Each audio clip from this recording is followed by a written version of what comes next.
नमस्कार साथियों, आप सभी का अपने YouTube चैनल डीएस के हिस्ट्री पर हार्दिक स्वागत है। साथियों, आज हम राजस्थान इतिहास के महत्वपूर्ण टॉपिक प्रशस्तियों को लेकर बात करेंगे। यानी अभिलेख को लेकर हम पहली क्लास कर चुके हैं। अगर आपने अभी तक क्लास नहीं देखी तो आप प्लेलिस्ट में जाकर देख सकते हैं, वहाँ पर आपको प्रमुख अभिलेखों की क्लास मिल जाएगी। यानी जो टॉपिक था अभिलेख, उसे हम कंप्लीट कर चुके हैं। आज की इस क्लास में बात करेंगे प्रशस्तियों को लेकर, क्योंकि अभिलेख या प्रशस्तियों से आपको पता है किसी न किसी परीक्षा में, आपके राजस्थान की किसी भी परीक्षा की तैयारी कर रहे हो तो यहाँ से आपको सीधा सीधा प्रश्न देखने को मिल जाता है। तो साथियों, आज का टॉपिक अपना रहेगा प्रशस्तियाँ। तो प्रशस्ति टॉपिक को लेकर पहली प्रशस्ति के बारे में बात करेंगे, कीर्ति स्तंभ प्रशस्ति। किसको लेकर? कीर्ति स्तंभ प्रशस्ति को लेकर। यह लोकेशन ध्यान रखनी हो इसकी, कहाँ से प्राप्त हुई है? चित्तौड़गढ़ से। कब? 1460 ईस्वी में। तो कीर्ति स्तंभ प्रशस्ति की लोकेशन आपको ध्यान रखनी होगी, चित्तौड़गढ़। कब, कहाँ से प्राप्त हुई है? चित्तौड़गढ़ से। और कब प्राप्त हुई है? 1460 ईस्वी में। बात करें कीर्ति स्तंभ प्रशस्ति को लेकर अन्य पॉइंट को लेकर, तो आपको ध्यान रखना होगा कि कुंभा की मालवा विजय के उपलक्ष्य में विजय स्तंभ का निर्माण करवाया गया, जिस पर बाद में यह प्रशस्ति लिखी गई। यानी यह प्रशस्ति किस पर लिखी हुई है? विजय स्तंभ पर, जो कि कहाँ पर स्थित है? चित्तौड़गढ़ में। और कीर्ति स्तंभ प्रशस्ति के रचयिता आपसे पूछा जाए तो आपको ध्यान रखना होगा, कीर्ति स्तंभ प्रशस्ति के रचयिता कौन थे? महेश भट्ट। आपको ध्यान रखना होगा इसकी रचना प्रारंभ किसके द्वारा की गई थी? अत्रि ने इसे प्रारंभ करवाया गया। और कंप्लीट इस प्रशस्ति की रचना किसके द्वारा की गई? महेश भट्ट के द्वारा। अब बात करें कीर्ति स्तंभ प्रशस्ति से जानकारियों को लेकर कि इससे हमें क्या क्या महत्वपूर्ण जानकारी मिलती है। तो इस कीर्ति स्तंभ प्रशस्ति से हमें जानकारी मिलती है कि मेवाड़ के महाराजाओं की वंशावली के बारे में। किसके बारे में? मेवाड़ के महाराजाओं की वंशावली के बारे में। नेक्स्ट जानकारी मिलती है कुंभा द्वारा लिखी गई पुस्तकों की। यानी कुंभा के द्वारा कौन कौन सी पुस्तकें लिखी गई, उन पुस्तकों की जानकारी हमें मिलती है किससे? कीर्ति स्तंभ प्रशस्ति से। और इस कीर्ति स्तंभ प्रशस्ति में मेवाड़ राज्य के 4 भाग बताए गए हैं। यानी मेवाड़ के कितने भाग बताए गए? 4 भाग, चित्तौड़, अघाट, बागड़ व मेवाड़। तो आपको यहाँ से 3-4 प्रश्न ध्यान रखने होंगे महत्वपूर्ण की कीर्ति स्तंभ प्रशस्ति कहाँ से प्राप्त हुई है। तो विजय स्तंभ पर लिखी हुई है, जो कि कहाँ पर स्थित है? चित्तौड़गढ़ में। दूसरा डेट ध्यान रखनी होगी 1460 ईस्वी। और किसके द्वारा लिखी गई? रचयिता कौन थे? महेश भट्ट, जिसे अत्रि ने क्या प्रारंभ करवाया था। और यह मालवा विजय के उपलक्ष्य में जो विजय स्तंभ निर्माण करवाया गया, इसी विजय स्तंभ पर क्या है? कीर्ति स्तंभ प्रशस्ति लिखी गई थी। अब बात करते हैं दूसरी महत्वपूर्ण प्रशस्ति के बारे में, राज प्रशस्ति। कौन सी प्रशस्ति? राज प्रशस्ति। राज प्रशस्ति की लोकेशन आपको ध्यान रखनी होगी कि राज प्रशस्ति कहाँ से प्राप्त हुई हमें? राजसमंद से। डेट 1676 ईस्वी। डेट ध्यान रखनी होगी, क्योंकि डेट को लेकर भी यहाँ से सीधा सीधा प्रश्न पूछा जा चुका है। और मैंने आपको यहाँ पर हाईलाइट करके एक थोड़ी मदद करने का प्रयास किया है कि आपको यह पता होना चाहिए कि यहाँ से हमें किस प्रकार के प्रश्न पूछे जाते हैं। तो राज प्रशस्ति राजसमंद, डेट 1676 ईस्वी। साथियों, यह विश्व का सबसे बड़ा अभिलेख है। कौन सा? राज प्रशस्ति। यह राज प्रशस्ति 25 शिलालेखों पर उत्कीर्ण है। यह राजसमंद झील में उत्तर की नौच चौकी की पाल पर स्थित है। यानी राजसमंद झील में उत्तर की नौच चौकी की पाल पर स्थित है कौन सी? राज प्रशस्ति। और यह 25 शिलालेखों पर उत्कीर्ण है और विश्व का सबसे बड़ा अभिलेख है। कौन सा? राज प्रशस्ति। और इस राज प्रशस्ति का निर्माण किसके द्वारा करवाया गया, यानी इसे किसके द्वारा बनवाया गया? तो आपको ध्यान रखना होगा महाराजा राज सिंह ने। यानी राज प्रशस्ति को किसके द्वारा बनवाया गया?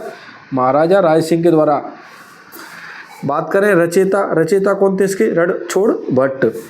यानी राज प्रशस्ति के रचयिता को लेकर प्रश्न पूछा जाता है तो आपको ध्यान रखना होगा, राज प्रशस्ति के रचयिता कौन थे? रणछोड़ भट्ट। और इसके द्वारा इसकी रचना किस भाषा में की गई? संस्कृत भाषा में। किस भाषा में? संस्कृत भाषा में। उसके बाद राज प्रशस्ति के बारे में एक महत्वपूर्ण पॉइंट आपको ध्यान रखना होगा कि राज प्रशस्ति से जानकारी मिलती है कि राजसमंद झील का निर्माण अकाल राहत कार्यों के लिए करवाया गया। यानी राजसमंद झील का निर्माण अकाल राहत कार्यों के लिए करवाया गया। इसकी जानकारी हमें कहाँ से मिलती है? इसकी जानकारी हमें राज प्रशस्ति से मिलती है, जो कि कहाँ से मिली है? राजसमंद से। तो साथियों, यहाँ पर हमने बात की राज प्रशस्ति को लेकर। अब बात करते हैं नेक्स्ट प्रशस्ति, रणकपुर प्रशस्ति को लेकर। रणकपुर प्रशस्ति की आपको लोकेशन ध्यान रखनी है। सबसे पहले रणकपुर प्रशस्ति कहाँ से मिली हमें? पाली। 1439 ईस्वी में। इसकी भाषा कैसी थी? संस्कृत और नागरी। आपको ध्यान रखना होगा चौमुखा मंदिर के स्तंभ पर उत्कीर्ण है। यानी रणकपुर प्रशस्ति कहाँ पर मिली है, हमें कहाँ से मिली है? चौमुखा मंदिर, जो कि कहाँ पर स्थित है? पाली में। इस चौमुखा मंदिर के एक स्तंभ पर उत्कीर्ण है। कौन सी? रणकपुर प्रशस्ति। और इस चौमुखा मंदिर के बारे में आपको ध्यान रखना होगा कि इसका निर्माण किसके द्वारा करवाया गया? कुंभा के समय सेठ धरड़क शाह के द्वारा। और इस चौमुखा मंदिर के शिल्पकार कौन थे? देवाक।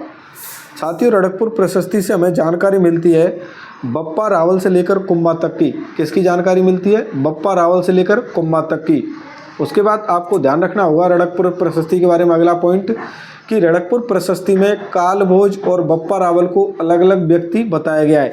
कौन सी प्रशस्ति में? रणकपुर प्रशस्ति में। अब बात करते हैं अगली प्रशस्ति, जैन जूनागढ़ प्रशस्ति। कौन सी प्रशस्ति? जूनागढ़ प्रशस्ति। तो जूनागढ़ प्रशस्ति हमें बीकानेर से प्राप्त हुई है 1549 ईस्वी में। जिस जूनागढ़ प्रशस्ति का निर्माण किसके द्वारा करवाया गया? राय सिंह के द्वारा। और इसकी रचना किसके द्वारा की गई? इसके रचयिता कौन थे? जैन मुनि जेता।